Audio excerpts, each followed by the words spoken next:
Józsefné alapító tagja a 25 éves Kaposszerdahelyi Nyugdíjas Egyesületnek. Ez idő alatt vezetőként és tagként is az önkéntes és önzetlen munkájára a maximális odaadás volt a jellemző. A negyed százada megalakult énekkar az évek folyamán a vármegyében ismertséget és elismertséget vívott ki magának. Ezt vezetésével számtalanszor bizonyították. Következetes munkájának eredménye, hogy az Egyesület 25 éve működik. Településért tiszteletnek örvend. Ugyancsak tisztelet és megbecsülés övezi munkáját az Egyesületben is. A nyugdíjasokért és Kaposszerdahelyért végzett munkája példaértékű. Magdi néni 85 éves.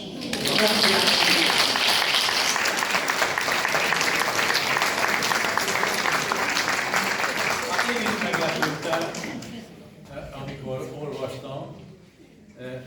Régóta ismerjük egymást, de nem gondoltam, hogy így elszaladt velem az idő. Jó egészséget kívánok neked a továbbiakban, és nagyon szépen köszönjük azt a munkát, amit Kaposszerdahelyen végeztél. Fogad közül szeretettel.